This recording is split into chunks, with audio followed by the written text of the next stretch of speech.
But like, okay, but we're going back to the what do you call it in circles again. But I have to point this out again. So when the Palestinian before what do you call it? First of all, the Israel actually supported as well Hamas against the secular operatives. They funded Hamas. Not They, Israel, Likud. Okay, I don't know yes. if the Likud, but You know yeah, what? but the Mossad, did, Yes. the Mossad. So, but what I'm trying to say though, but even when No, it was. what do you call it? Then even But when I don't say Israel. So here's the thing: you when Hamas does a crime, okay. So here's the thing: Netanyahu is a criminal. He's a war criminal. He deserves to spend the rest of his life in jail. Okay. Yeah. The Likud party is a fascist party. Okay. They're a far right fascist party that is a curse on Israel. Likud party and Netanyahu. Okay. all right. So, but and here's the thing, I myself know examples of IDF committing war crimes, right? When IDF commits war crime, I wait for the evidence. I don't just say call it a war crime before because like civilians are dying, because civilians die in every war. Okay, so if every war that has civilian death was war crime, then every war would be a war crime, right? But every time I wait for the evidence, and if it's proven that IDF has committed the war crime, I condemn it. But I don't condemn Israel. I condemn that specific action. I condemn Likud. I condemn Netanyahu. I condemn that specific action by IDF. Just like when people condemn Hamas, they don't condemn Palestine. They condemn Hamas. So why not be as charitable the other way around? Okay, I don't condemn Israel as a whole. There's many things about Israel that is worth celebrating. I condemn Likud. I condemn Netanyahu. I don't generalize it to the entirety of Israel. I try to be more specific. Got you. But all right, so moving on though, what do you call it? So I wanted to talk to you about the founding of Israel and what do you call it? This is the ethnic part I'm talking about, all right? So it is, if you check out the guy, Arthur Rupen was a German, what do you call, Zionist. This was even before what he called Israel was founded, and this is even before World War II happened. But he was what he called, these are people that celebrated what he called European Jews, Ashkenazi Jews, and they looked down upon Sephardi and Mizrahi Jews. So this is from the beginning. And even now till today, just Google that name, Arthur Rupen, whenever you have the time. And by the way, Mizrahi Jews are now around 50% of Israel, correct? Yeah, but like, and this is what I'm talking. But this is the foundation. Which are from the region. Which are from the region. Which are from the Middle East. Yeah, I know, but I got they're native to the region. Yeah, I know, but I'm talking about this is the foundation of Zionism. This is the foundation, even in its core. Even at its core, like there was a lot of racist, what do you call it, pseudoscientific babble about it. It's not racist. Okay, here's the thing. Okay, so it's not racist to protect a group of people who are being discriminated against because of their race. So Is Judaism a race, though? That's the thing, though. Is Judaism a race, though? Judaism is Judaism, when you use the word Judaism, they're referring to three completely different things. Three things that are connected in some ways, but they are different. Okay, Judaism, and it's unfortunate that they're using the same word for these three different things. Unfortunately, right? They're talking about a religion, which is made up, and an ethnicity, which is also made up. Okay, and a culture. These are three different things, which they all refer to as Judaism. Okay, so the concept of race is I think I accept that whole race is non-scientific. I mean, technically, the human race is all one race. The other race was the Neanderthals, which are dead. So we're all.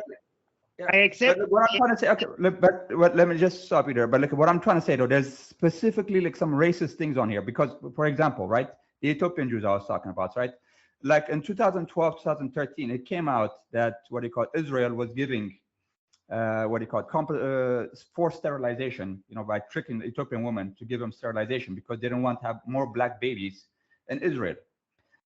The only people that have to jump hoops to is Ethiopian Jews to come to Israel, to make aliyah to Israel. Every other, what do you call it, European Jews, whatever, come over, So Okay, yeah. No. Here's the thing: there is racism in Israel.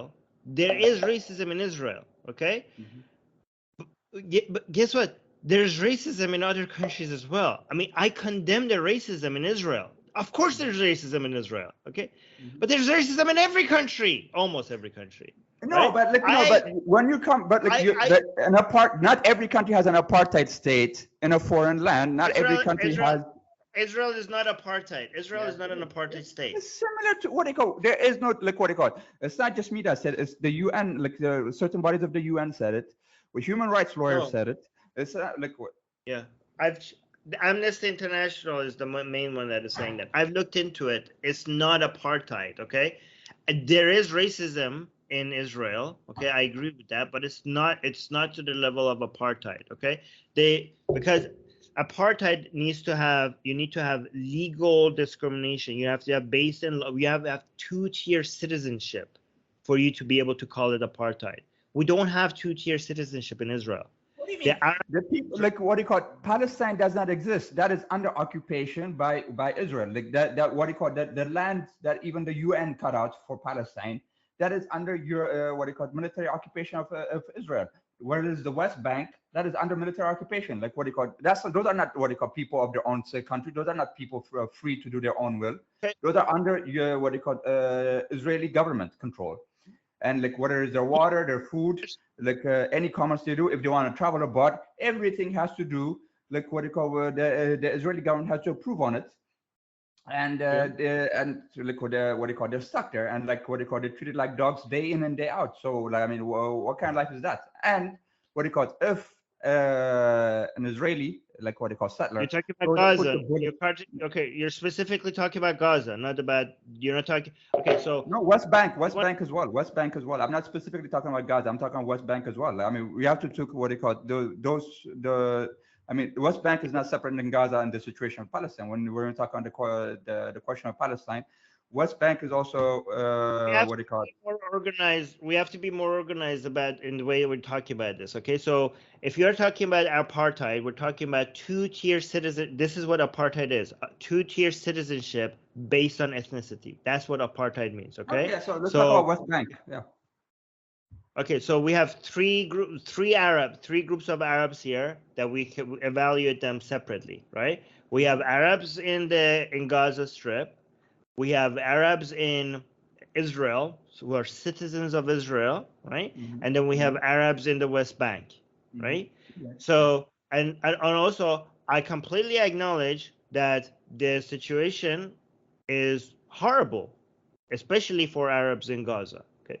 But if we're using terms like ethno-state, horrible situation that needs to be resolved does not mean that we could call it ethno-state, because these are very specific words that we're using here, right? So you're talking you want to evaluate which one? You want to evaluate West Bank? Okay, so here's the thing: the Palestinians in West Bank, okay, they're not citizens of Israel. So if they're not citizens of Israel, how could you call it apartheid when there is no two-tier citizenship? They're you know but that land is owned by Israel. So basically, what do you call it? That land is controlled by Israel. It's under occupation. Yeah. So basically, they are citizens of Israel. I mean, what do you call it? The Palestinian Authority. Their lands. Which lands? We have the A and B. The West Bank is segmented into different lands, right? But but it shouldn't be segmented. But it should all of it should be under Palestinian rule, but it's not though. But all of it is under what do you call it? Israeli rule.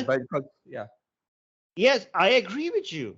Okay, I agree with you. The West Bank, okay, the settlements. I condemn. See, I give into international laws, right? I condemn the settlements in the West Bank. Okay, I call that a criminal based on international laws, right? So in the same international laws that I give into to recognize Israel as a nation state, okay, the same international laws says to me that the settlements in the West Bank are a crime. So I don't pick international laws when it suits me, and then not use them in another way. Like, so Yeah. I support Israel as a country and the fact that it has the right to defend itself because it is within the international, but it is within Okay, Armin, given to Armin. So international. well, But yeah. oh, but here's the thing. Okay, let me just make it short. Okay, Mm. so I condemn that as Israel settlements in the West Bank as a crime. I don't call it apartheid. It's a different crime. Okay, so just because it's a crime, it doesn't mean that it fits under apartheid. Just because not calling it apartheid doesn't mean I'm okay with it. It is a crime. But given that they're not citizens of Israel, I don't call it apartheid. It's a different crime. But I do share your view that it needs to be condemned. Okay, but yeah, even with the Arab living in Israel, though, we have what you call it, weird laws, like you can't buy certain things, certain places. You have to ask for what. Yeah, you can't buy what you call houses in certain areas. You can't buy houses in certain Israeli areas. Arabs? Yeah, you can't buy houses in certain areas. Yeah. Not true. Yeah, true. Not true. And what you Okay. can Not check it based out. on not based on law. No, I have not according to the law. I think what you're referring to is some Israelis being racist to Arabs and making life difficult for Arabs. I acknowledge that that exists. Okay, No, and they might okay, even though the law. But check it. But check Okay, it but out. that's Though. racist. That's not Yeah. apartheid. That's racism. That's just racism. Apartheid is racism. What do you mean? But look, that No, it's no, apartheid is a specific kind of racism. Apartheid is two-tier citizenship within the law. Okay, if you're just talking about everyday racism, we have that in every country. According to the law, Arabs in Israel actually have more rights than the Jews in Israel, according to the law. Can I just finish? All right. Can I just finish? Yeah. I got you. All right. I mean, so there's also this situation I've seen, what do you call it? This would happen a long time ago. This is an Arab guy, right? So he slept with this Jewish Israeli girl, but he didn't portray himself as an Arab. I know it's a scummy thing to do, yeah. It's a scummy thing to do. He portrayed himself as a Jew. He spoke Hebrew to her and etc. And then he slept with her. When she found out he was an Arab, she took him to court and what do you call it? And they charged him with rape through deception. And Muslims cannot marry Jews as well. So like they're making these laws as well. So you, as an Arab Muslim or Arab Christian, you cannot marry a Jewish girl or a Jewish man. So there are all these laws. Like that is not racist. So for example, so with the rape to deception, isn't that racist for the government to take that? Like what do you call it? I know what the guy did is wrong and morally reprehensible. To lie about who you are, whatever. But at the end of the day, as a government, you cannot take somebody to court and put them in jail for telling them, for lying to a woman. So go ahead. Okay.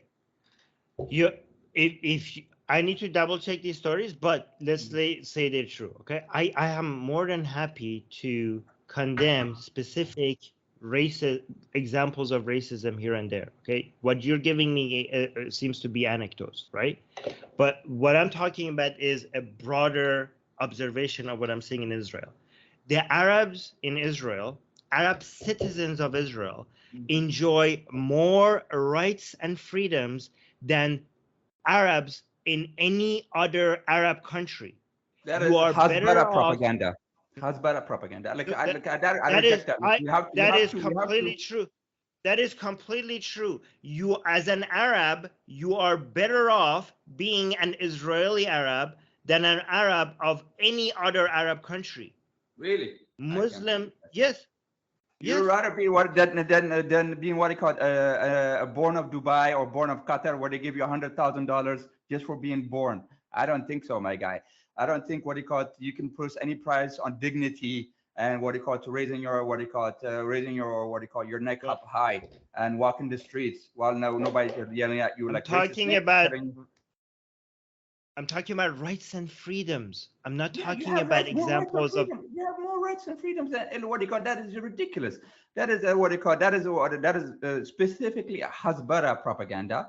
But anyway, but moving on though. The counter examples that you gave me, even if I even if I accept that, which I don't, okay, but it doesn't contradict what I said. I'm talking about, you're talking about dignity. Well, we could talk about what that means and what I know plenty of Arabs in Israel that are proud Israelis. I know many Arabs in Israel, citizens Arab of Israel, that will give their life to defend their country that is Israel. I went to Israel. I've talked to Arabs in Israel. I'm not saying all Arabs in Israel are happy with Israel and don't complain about Israel. There are many of them who hate Israel, Arab Israelis. But I've talked to plenty of Arab Israelis that they say they would not give up their citizenship of Israel with any other country. And they will bleed for this country and they will defend it with their lives. I've spoken to them. I know that. I know they exist. There are plenty of them. All right. Like, I mean, I give you that. Like, what do you call it? I would think they're brainwashed, but like, let's moving on though. Next question is, what is the solution? So here's my solution for the current problems. Okay.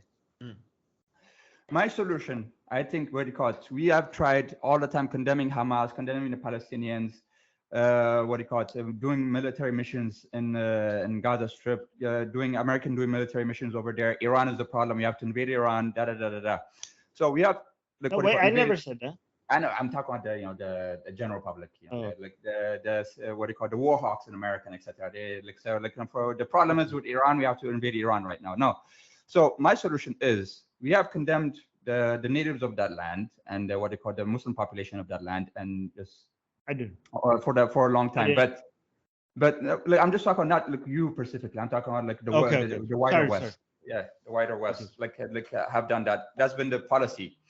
But my policy is right now is number one, for things to work out, stop giving 3 billion a year of aid to Israel. That needs to stop completely.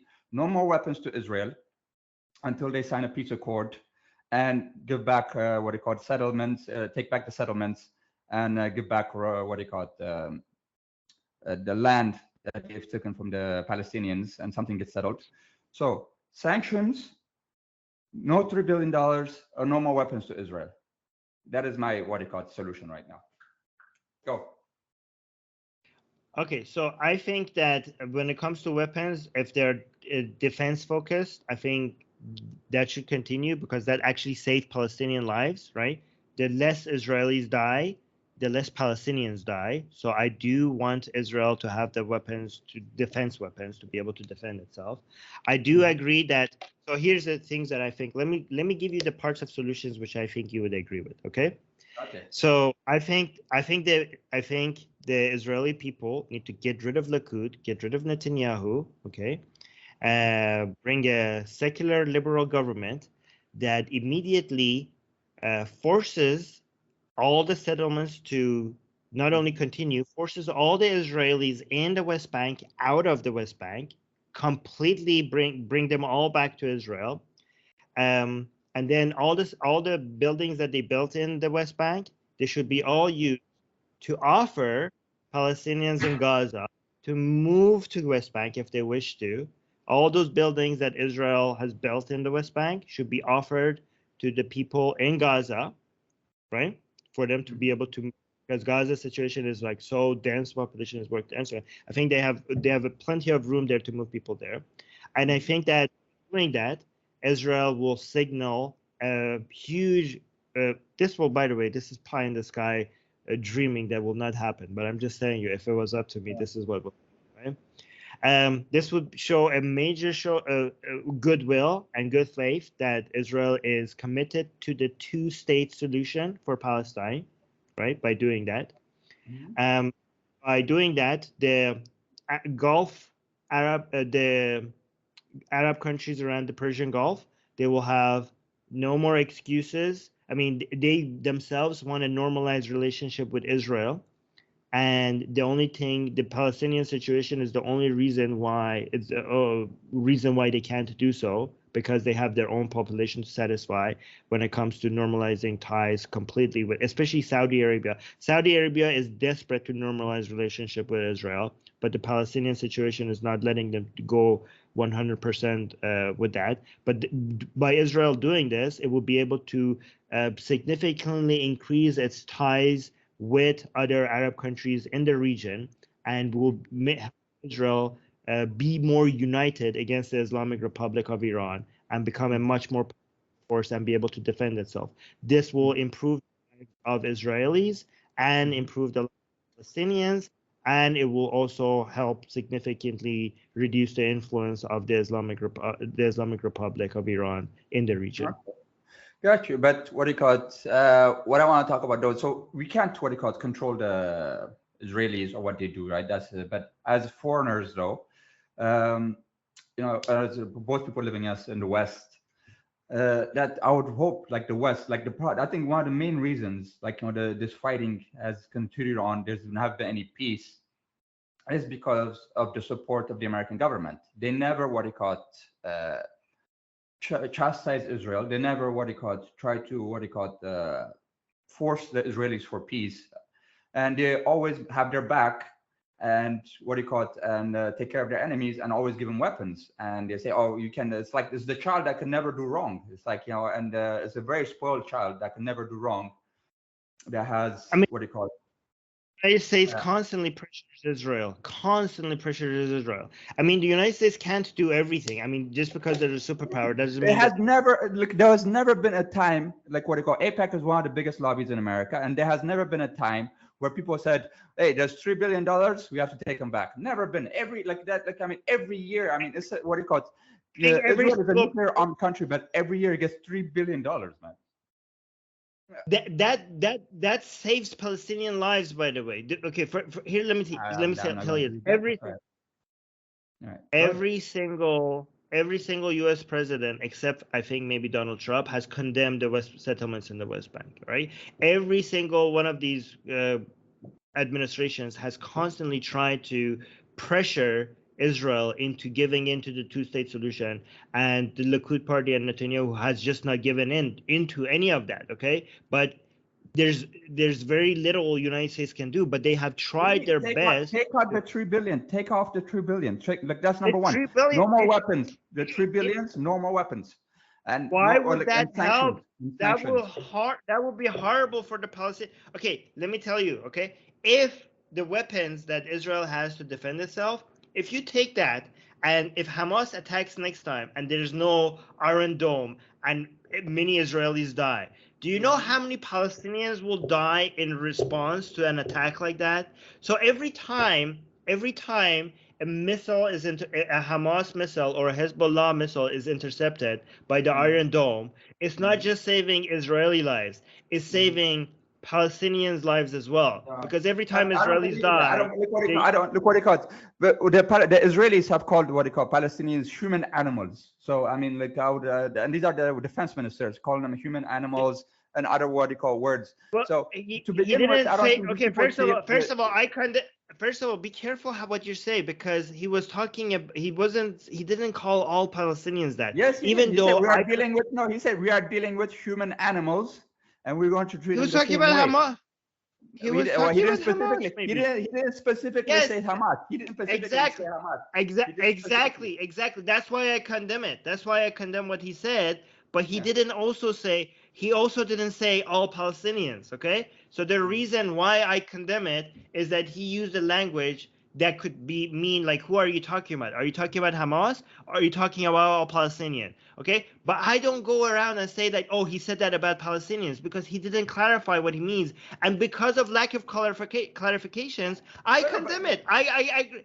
But we even have a U.S. senator. Yeah, but we even have a U.S. senator that says all Palestinians are Arab Nazis. So I'm just saying that fuck him. You know what? Here's the thing. Fuck him. But here's the thing. We have good politicians and bad politicians. Just like we have Hamas and we have here. I myself had a show showing people how so many people in Gaza do not support Hamas, because I don't want people to generalize Hamas to all Palestinians. Okay, so I want to be specific. So when we are hating on Hamas, I want to make sure that I'm not contributing to people hating Palestinians, okay? But I want people to be charitable on the other side as well. I want people to, when they see crimes, when they see fascists in Israel, Okay, they are fascists in Israel, just like we have fascists in America, just we have like fascists in Iran, just like we have fascists in Ireland and every other country. Okay, I don't want people to like, oh my God, a fascist Israeli. Yeah, that's an example of a fascist in Israel. I don't want to generalize that to the entirety of the country of Israel.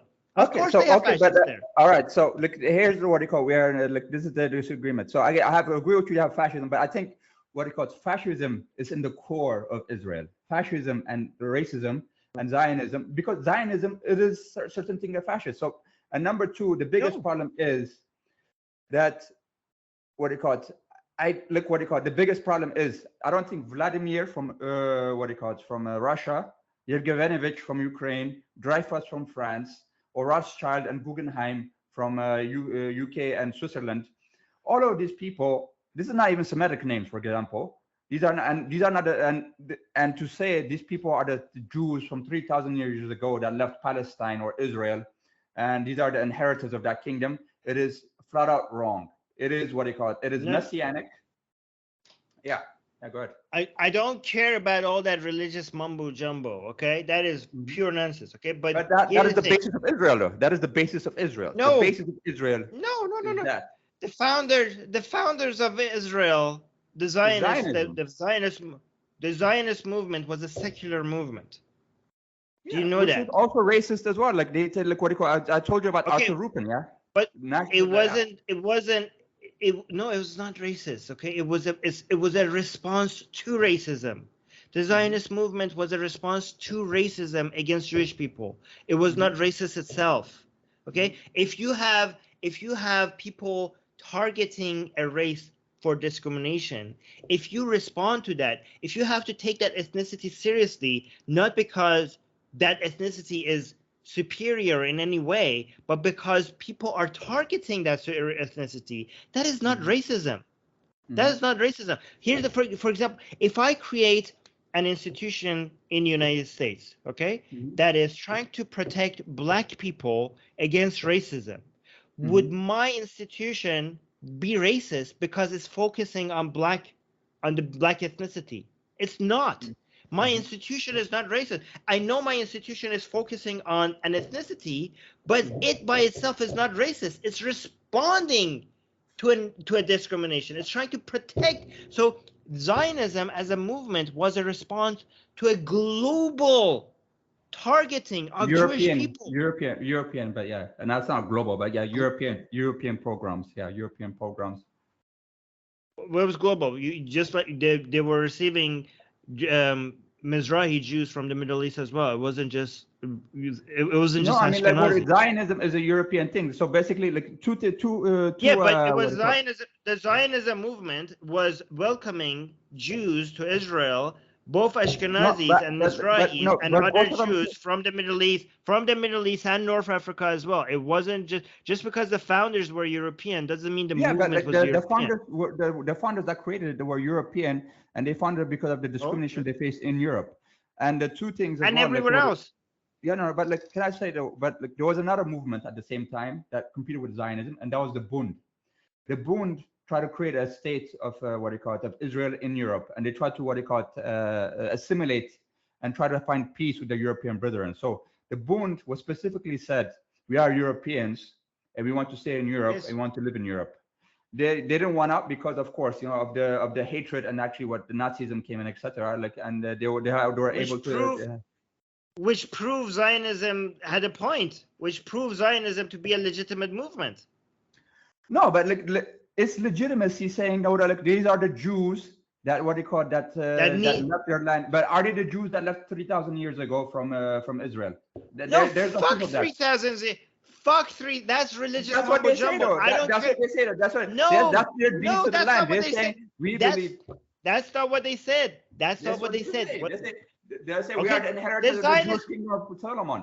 No, that's not what originally they said. That's why they were looking into Uganda and everywhere else to start Israel. They weren't just looking at Israel. That's what Israelis and Zionists say today, that we are inheritors of the kingdom of Solomon 3,000 years ago. I say, how the fuck do you prove? No, okay, you're generalizing.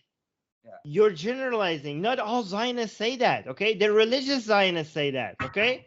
And there are religious Jews that are against Zionism because they think that they should go back to the land when the Messiah comes. Okay, so here's the thing: we have atheist Zionists, we have secular liberal Zionists, we have religious Zionists, and we have religious Jews against Zionism. Right. So what unites Zionists is the fact that they believe that this land should be a place where Jews can feel safe. Okay, so the religious Zionists, their justification for why this should be a country, yeah, that's fucking bullshit. I agree with you. Who cares who was here 3,000 years ago? Okay, if that was any argument, then United States shouldn't be a country. Australia shouldn't even be a country.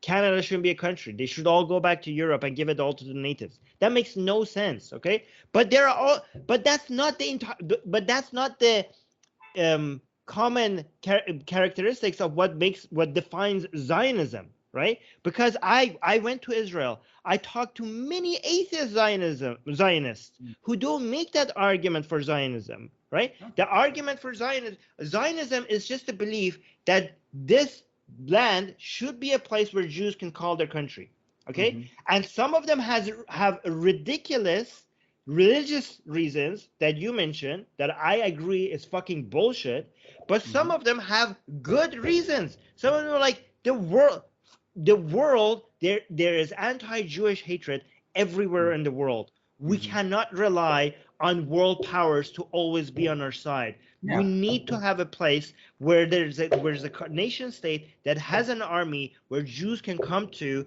and feel safe and protected. That is the part of Zionism. Those are Zionists, which I agree with. Not the religious Zionists, but the secular and atheist Zionists. That's the argument I agree with.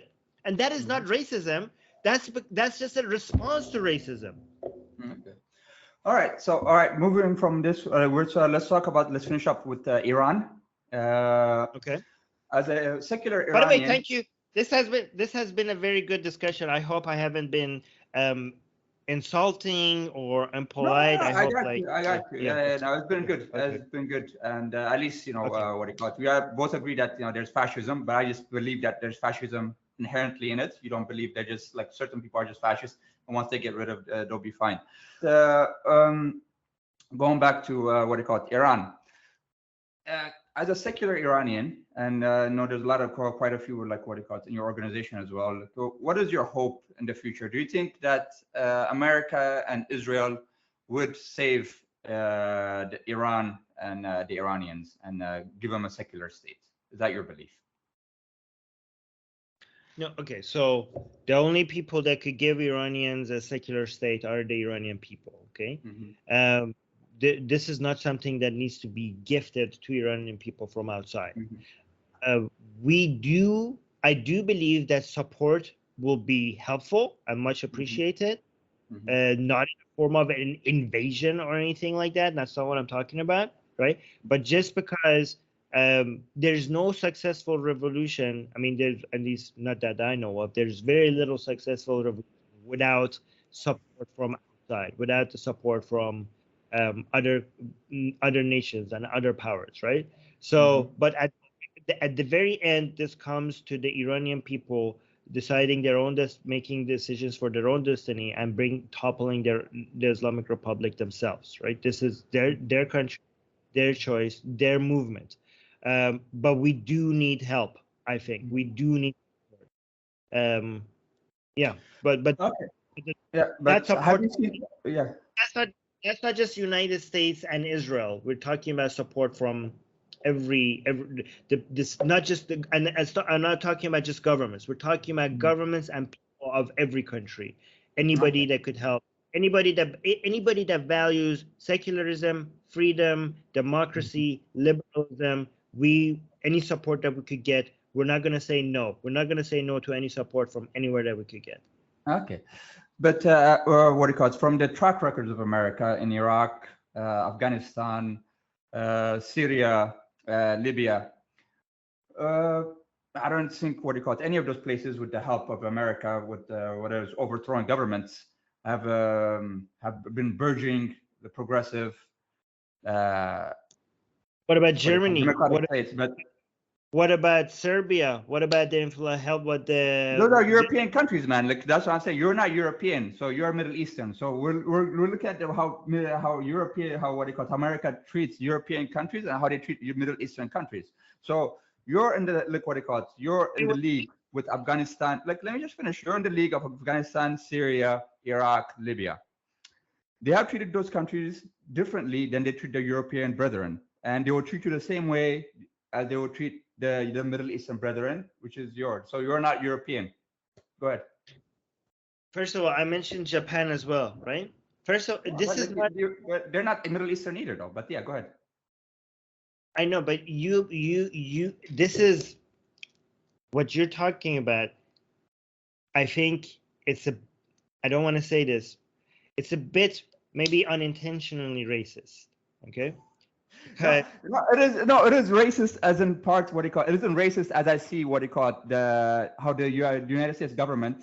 There's a racist aspect of what do you call it, of their imperialism. Like, so, like they see what do you call it, how they treat Europe white people is different how they treat Middle Eastern people, and that is what they call it in their part, and that's what I see it as well. Like, so they treat people differently as well, and they treat people like, and that's also what they call real politics and geopolitics as well. But yeah, go ahead. May answer. Okay. A lot of the problems in the Middle East, I think you're seeing it. You speak in black and whites. You speak in absolutes, right? Speak about Israel and America and what they have done, and Europe, as if they're all you to speak in general terms, as if they're all unanimous in their policy. United States, Europe, Israel, there's conflict in strategies and what is the right thing to do. United States is the country that at some point was against Israel and threatened it with sanctions over what it did with the Suez Canal, right? United States was a country that was considered what England, France, and Israel did in Suez Canal to be imperialist, and it was an anti-imperialist force, right? And within United States, we have many different politicians with many different motives, sometimes completely contradict with each other. Same in Israel. Look in United States and Israel, and you try to paint the whole thing with the same brush. I also think that. What do you think? What do you call would it make? What do you call it? Them saving? Okay, good. Yeah, but answer the question though. Yeah. Yes, in the Middle East, also the problems that you see in the Middle East is not all because of Western powers, right? I think this is what people refer to as the bigotry of lower expectation. A lot of the problems in the Middle East, in the Middle Eastern countries, is because of ideas and culture and methodology that is inferior, that is not working. A lot of the problems in the Middle East, the source of it is the Middle East itself. It's not coming from United States. It's not coming from imperialism and shit like that. But do you think America has been trying to help people, or by what do you call, by funding terrorists like Jabhat al-Nusra in Syria? Both what do you call, Israel and America has funded Jabhat al-Nusra in Syria. What do you call it? Funding the Mujahideen in Afghanistan.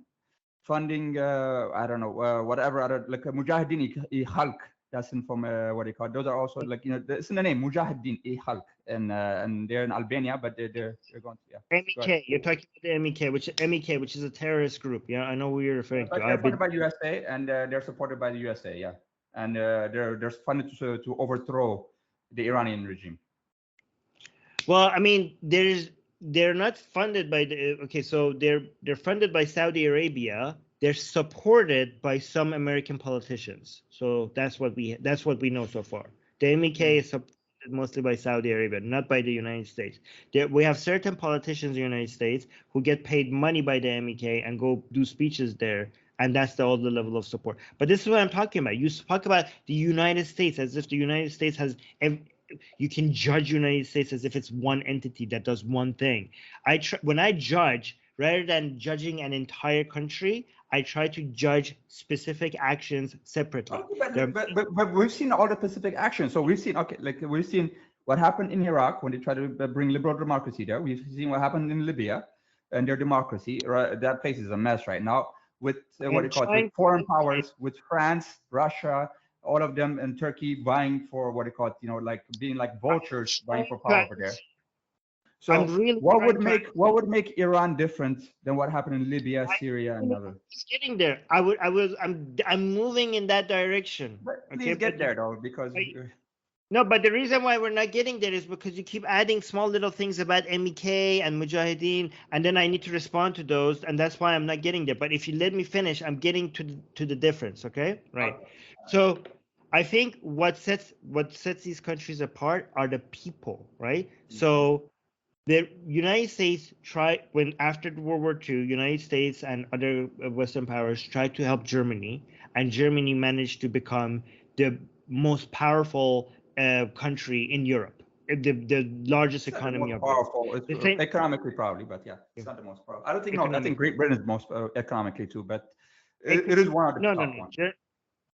Germany is number one in Europe, and United States also after World War II helped Japan, and Japan became the third largest economy in the world right now, and for a very long time the second. Right, United States and NATO helped stop a genocide, in Serbia, and they successfully stopped the genocide. So it's a mixed result, right? So they did do that. They stopped the genocide. There are other places that they and you mentioned that the Middle East they did a lot of blunders, which I agree with, but it wasn't just the Middle East. The United States did blunders in Cambodia, right? A lot of people don't mention the war crimes the United States committed in Cambodia. That was a disaster over there, right? So we have good examples and we have bad examples. What makes Japan and Germany different from Iraq and Afghanistan? I think it's the culture of the people, right? And it's the desire for liberalism and enlightenment values. And I think what sets them apart is that it's hard to do nation building in countries where the people themselves have very little desire to move towards liberalism. That is very difficult to do. The difference is that Iran has a large population of people. The vast majority of the people in Iran, including even Muslims in Iran, want secularism. They want human rights, they want liberalism, and they want a secular democracy. And that's why it's not I don't have hopes for United States or Israel or Europe to come build Iran, okay? We don't need that. I'm not asking for that. Once we get rid of the Islamic Republic, the Iranian people will do that themselves. I think you're trying to get me to say like, oh, Big Daddy America, come save us, come save us. And I mean, you think like I am. that's what some Iranian people are saying. Like, I mean, like on TV. I'm not saying that. I'm not saying that. I'm saying that we appreciate support, but at the end of the day, when the Iranian people get rid of the Islamic Republic, the nation building will be done by the very people who have the exact values and methodology and culture that other countries who have succeeded managed to build their countries. So what I'm saying is that the Iranian people have the tools, have the values that makes countries great. Other countries, if you look at the sheer characteristics of countries that managed to go from absolute bankruptcy to becoming world powers, right? Those are the values that we now see present in Iran. Unfortunately, we don't see that right now in Afghanistan. Unfortunately, we don't see that right now in many other countries in the Middle East, but we do see that in Iran. And that's why all we need to do is get rid of the Islamic Republic. Okay, got you. So, but I want to counter that and what do you call saying, because like it doesn't matter what you call it, the culture or the what do you call it, the will of the people of Iran. Like, you know, they are secularists. They have dreams of progress. They have dreams of becoming like, you know, a European or a Japanese, like, you know, country. The point is, it's geopolitics, number one, and number two, it is realpolitics. Geopolitically speaking, Turkey, it is very important to America. Number one, because it straddles what do you call it, Europe and Asia, Europe and the Middle East. It has what do you call it, many what do you call it, sea areas open, where is I think it's the Caspian Sea or the Mediterranean Sea, and etc. And it has one of the most what do you call it, military in NATO. So Turkey is important, despite how much crazy shit Erdogan does. I mean, like, he's crazy, man. Like, I mean, like, they beat up what they call protesters in Washington D.C. They didn't kick out what they call the Turkish ambassador or anything like that. But Another crazy thing he did was to say that Hamas are freedom fighters. That's another crazy thing Erdogan did. okay, all right. But yeah, so despite all the crazy shit he does, you know, Erdogan is very important to them. So they're not going to, and just Turkey, I'll just say not Erdogan, but yeah, Turkey is very important to geopolitically speaking, real politically speaking, it is important. So they support them. Saudi Arabia is another important ally too, not as important as Turkey, but a very important ally because of the oil, of course, yeah, and other things as well. The thing about Iranians, though, they're not as important, despite what they call the philosophy and the dreams of the Iranian youths and like what they call it, and their aspirations, whatever that may be. You know, those things don't matter, and militarily, politically speaking, matters. And politically speaking, geopolitically, Iran is nowhere close to Europe or anywhere strategically positioned for America to want it that bad. Wanted that bad. First of all, Iran is not for the taking of the United States. I don't understand what you're talking about. And second of all, Iran is important not to just the United States, but the whole world. The most important economic corridors would have went through Iran and connected India and China with Europe. It was supposed. Not that the Silk Road doesn't exist anymore. That's back in the day, man. Let me speak, okay? Okay. If geopolitically, most economic corridors that connects East and West, it would make sense geopolitically. Would have made sense for it to go through Iran, okay? Iran is next to. It controls basically the Hormuz Canal, which is more than 20% of the source of energy of the entire planet goes through there. So I don't know what you're talking about, right? Iran has a very young population eager for entrepreneurship and economic growth with a liberal and secular mindset. And even though Iran has a lot of oil and gas, which is very important to world politics, what it has that is even more valuable is the young population of people with the right mindset, with the right both economic mindset and with the right values that are the more important as an asset to any country. If you look at what makes a country great is not its natural resources, it's the people of the country and the amount of investment that you make in their people that makes a country great. And the people of Iran and our natural allies, if Iran becomes a liberal democracy, Iranian people be a natural allies to other liberal democracy, and that would be a great asset in a place. I didn't finish. I let you go for a while. In the Middle East, that is now a major source of the instability for the world, right? For the world at large, having Iran becoming a liberal democracy will solve most of the world's problem. It will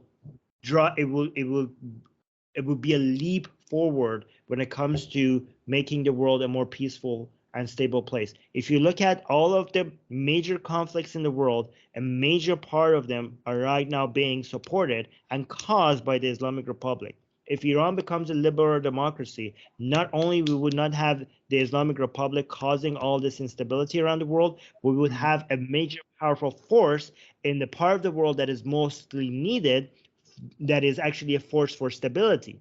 So not only we will remove chaos, we will actually find a force that actually maintains stability. We will have normalized Iran with a huge population of people that are eager to contribute not just to the country but to the world, will be a natural ally to every other country in that region, including Israel, and the world will actually breathe in relief because of that. Because I don't know if you could point to a conflict in the Middle East There's not a single conflict in the Middle East that the Islamic Republic of Iran is not behind it. Imagine if you didn't have that. Imagine Israel if and Palestine, like those before before what they call the Islamic Republic of Iran, man. That happened a long time ago. Even but like the Islamic Republic of Iran came in 1979. It would have so. without Islamic Republic of Iran, that would have been resolved by now. It would have been resolved by now. All right. So let me continue. All right, like so, I got your point, but real politically speaking, America is an empire, right? So imperially, you keep talking about America. You are ignoring the people and their own ability to build their own future in that region. I don't know why. But I'm trying to say though, because America would hinder that. Though I'm just saying America would not help that. America would hinder that. America would not hinder that. America benefits from having more countries that are liberal democracy. Every country. That's what they say. That's what they say. No. Okay, let me just finish. No, I don't care. I don't fuck what they say. That's what data shows. Every country that is a strong liberal democracy has become a major source of power and unity and friendship and stability for the United States and other liberal democracies. Liberal democracies don't go to. One of our best friends is Saudi Arabia. I don't think that's a liberal democracy. Is Saudi Arabia a liberal democracy? That doesn't contradict what I said. That doesn't contradict what I said. When I say liberal democracies are great allies for the United States, you finding a country that is not a liberal democracy, that is an ally of the United States, doesn't contradict what I said. It actually confirms that if Saudi Arabia was a liberal democracy, it would have been a better ally of the United States. It would have been preferable if Saudi. No, but okay, but it would have been even better. It would have been improved. Armin, can I speak? Fine. All right. Yeah. So my what do you call it? This is where we're completely diverge. I think America is one of the very harmful. Has done a lot of damage around the world, not just in the Middle East, around the world. Okay, it says a lot of liberal democracy, but it has overthrown so many liberal democracies, whether they be communists, whether they be other things. If they said communists are not liberal democracies. Like, what do you call it? Salvador Allende in Chile was a liberal democracy. He got elected. No. That's a democracy. It's not a liberal democracy. There is a difference between democracy and liberal democracy. Okay, fine. Like, okay, democracy is fine. But anyway, like to coup that with Augusto Pinochet is something else. So what it is that so. In the Middle East, especially, I don't think like it has shown with their best allies are the sheikh and the dictatorship they put in place that ignore their will, the will of their people, whether it is Saudi Arabia, Qatar, Emirates, Turkey, Egypt. All these places are good friends of America. All these places are dictatorship that ignore the will of their people and go for the will of the American government. So these are the best friends. These are the people they put in place. So because they know if the will of the people come into power, it would go against what the American empire wants. So historically speaking, and real politically speaking, even was Henry Kissinger said, to be an enemy of the United States. Hold on, I have this quote over here. Okay, while you figure that out, can I say something? Here's the thing. Yeah, okay, so there's a difference between supporting democracy and supporting liberal democracy. Okay, so democracies, there needs to be a limit on democracies because not everything should be based on majority rule. That's why liberalism limits democracies, right? So liberalism means there's certain things that the majority cannot decide. For example, you cannot decide. But if the majority just democratically wants to execute gays, that is a liberal democracy does not allow that, right? So if you keep making examples of like democracies, not all of them is ideal. That's why there needs to be a limitation. That's why what I support is liberalism, not just democracies. Liberalism by itself has democratic elements within it, but it also understands that fundamental human rights needs to be protected against the majority rule, right?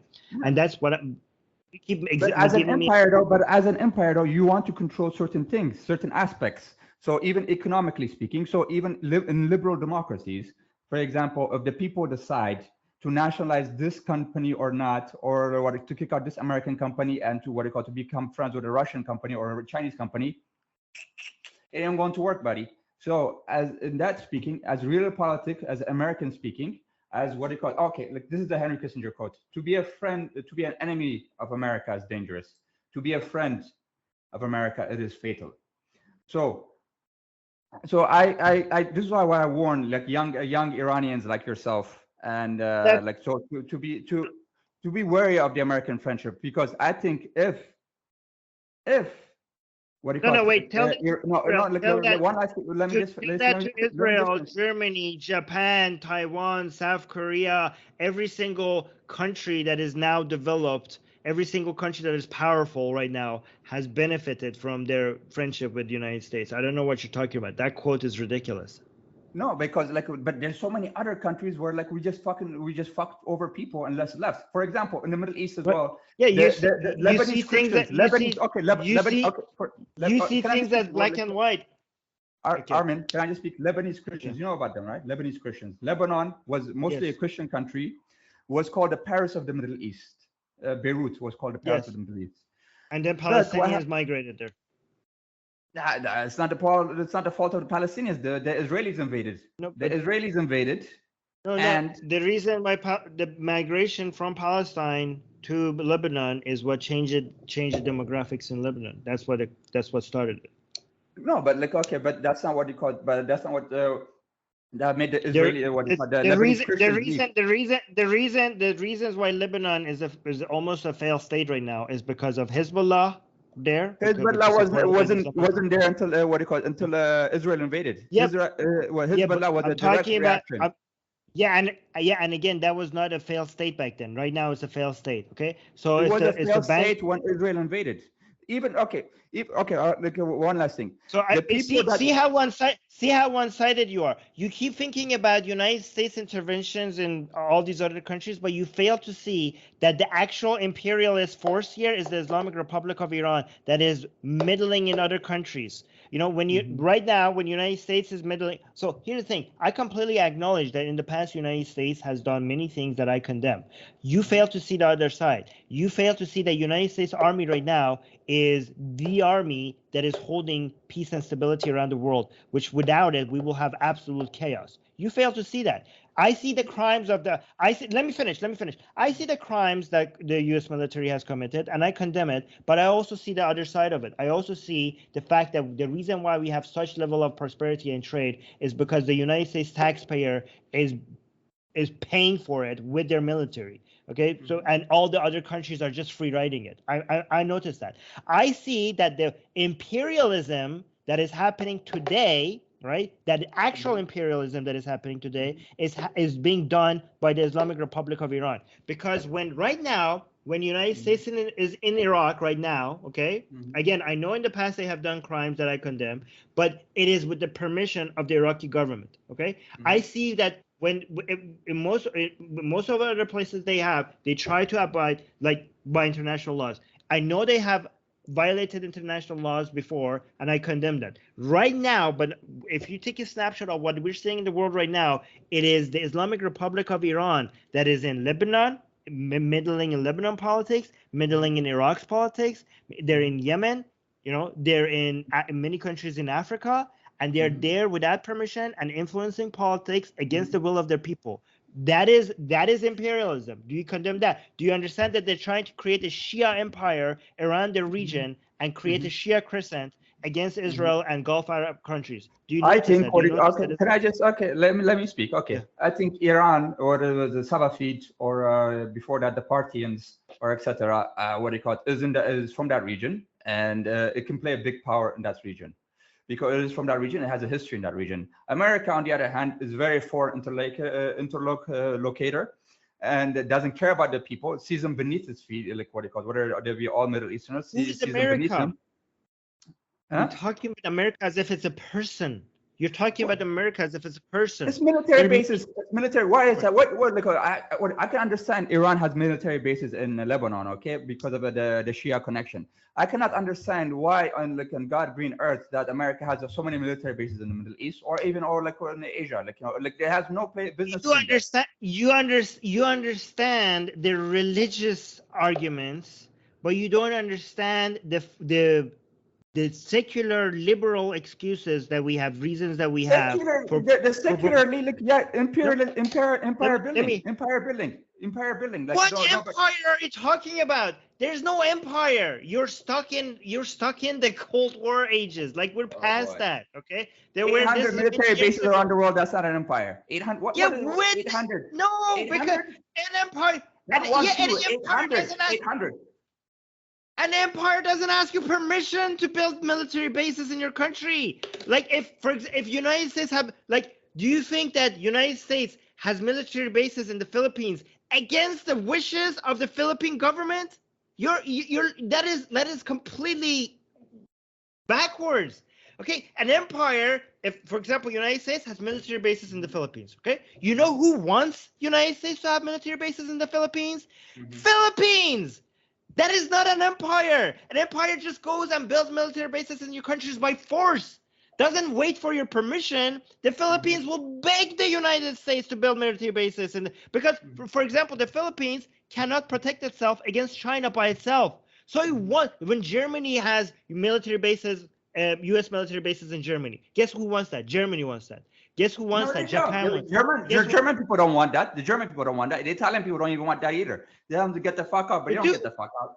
No, they don't. They do. No, the majority of Germans and Italians don't want the American military bases in their country. The democratic government. The governments that they have elected has given the Americans the go-ahead to do that. Okay, if these countries wanted for U.S. military bases to leave their country, they could do so. They could do so like that.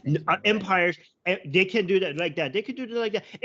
Guess what? You know how I know this? Okay, you know how I know this? Because in the Philippines, the previous president Duterte did that, and the United States military left. Duterte said, get out of here. We don't want your help. And the United States left. And then the next president came in and that guy was wrong. Come back here. And the United States came back. That is not the actions of an empire, because empires don't wait for the permissions of their colonies to go and have military bases and not have military bases. Okay, I mean, we're going to finish up soon. All right, last thing. So with the Lebanese Christian thing, okay? The Lebanese Christians, they were so pro-American and they were supported by America and Israel at the beginning, yeah? The same people right now hate America and Israel because they abandoned them, they fucked them over, they used them to get what they want, but they didn't get what they call do it for. So right now, the Lebanese phalangists, if you go to Ashrafiyah in Lebanon, they're friends mostly with Hezbollah and etc. They're nominal friends with Hezbollah and etc. But you know who the Lebanese Christians they don't like? Israel and America. So what I'm trying to say is same thing with the Iranian people right now. They're going to be they're going to hype you up. They're going to become friends like you, but sooner or later they're going to abandon you. So many friends of America and Israel hate them right now because they abandoned them. They use them for what they wanted to do because that is what empires do. So the same thing. So if let me just finish one last so if America gets their hands or Israel gets their hands on Iran, they're going to cut it up into little countries, Arab Iran, Kurdish Iran, Mujahideen cause they're going to get something else. They're going to cut it up their country and they're going to neuter their country because as an empire, it would benefit them more to cut you up into little countries and and to make you weak and to rule you in that way, and it will be just total chaos. It will be what they would do to Iran would make Libya look like a cakewalk. All right, speak. I think this is a form of bigotry of lower expectations. You underestimate the will of the Iranian people. Okay, the Iranian people, once set free, they will build their own country, and the world powers and every other country will not be able to ignore Iran because Iran will be too powerful and too economically developed for any country to ignore. Okay. What I'm trying to say, don't trust the Americans or the Israelis, because we've seen what happened with the Lebanese Christians. It's not. This is why you don't understand politics is not based on trust. You don't need to trust anybody. You need to just become too economically important for anybody to ignore you. The relationships of different nations is not built on trust. Is based on becoming too important to ignore, too important not to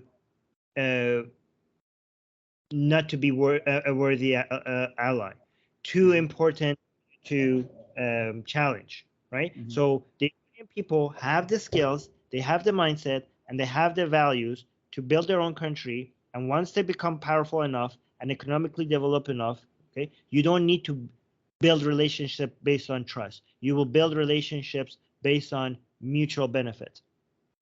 This is okay. And one of the best ways to do that is to not let America or Israel to call them military shots, or to have military takeover in Iran, because as it is right now, actually Israel has haven't talked with your neighbor. What's your neighbor called? Azerbaijan. Yeah, they have military bases there, not military bases, but airports, and giving them drones and stuff like that, so they can use Azerbaijan as a launching pad to bomb Iran. So that's what I'm saying. So they don't have your best interest in you. So you speak black and whites. When you say they, there are many people in Israel that the Israeli government. Come on, you know what I'm talking about. You know what I'm talking. I'm not talking about the whole entire Israeli population. That's what I'm talking about. When we're talking about politics, we're talking about the Israeli government. But that is what I wanted to say. Finish up, and that's it. Right. So revolution again, revolutions are meant to be fought by the people of the country themselves, right? So this is Iranian people making their own decisions, deciding their own destiny, right? And they need advice on who to trust and who to trust. They have already seen that politics and revolutions are a game based on who manages to fight the best and who manages to gain the power. And once you have the power, then you will decide how you manage your relationships with other powers that be, right? So coming out and telling, I think it's a bit condescending to tell the Iranian people to not trust the Americans, okay? We Iranian people know their history more than many other people around the world, and they've already seen that this is not a game of that you cannot trust other countries or other governments, and this is the only allies that you could get is allies that are working with each other based on mutual benefits. And the way to win a revolution is to welcome support from foreigners, both powerful and not so powerful, because revolution cannot be fought alone. But just because you ask for help and just because you welcome it, that doesn't mean that you're trusting these nations. You will be skeptical about any form of support that you get, and you will try to analyze the motivations that they have and make yourself important enough for them to have to rely on your success for mutual benefit. This is how politics are won. This is how revolutions are won. You do not invest in the kind-heartedness of an entire nation. You understand what their interests are, and you play the game in a way that aligns your interests with their interests in specific strategic decisions that you have to make. And those will be temporary decisions, and it's not going to determine your long-term policies going forward. And I think that, again, coming out, and I do think like a lot of Iranian people, if you talk to them like that, they're not going to welcome it, because the way that you're talking about the Iranian people is as if they're puppets in a game that are being manipulated by world powers. And if you want to give them advice like that, a lot of them will just reject you and whatever you stand for, because you're just acting like they're pawns in a game, and they're not. They're not. The Iranian people are trying to take their own destiny into their own hands, and they're already in chain by the Islamic Republic, and they're trying to get their freedom, and you acting like they're going to go from the Islamic Republic deciding their destiny to all of a sudden now America deciding their destiny. It's just condescending, and I don't think that's the best way for you to your message. I'm just trying to say what it called as how I see it, because I've seen it in Libya, I've seen it in Syria, I've seen it in Afghanistan, I've seen it in many places. That is it. Anyway, it was nice talking to you, man. I'll see you later, man. Thank you. Bye. Can I post? Yeah, post it. Yeah.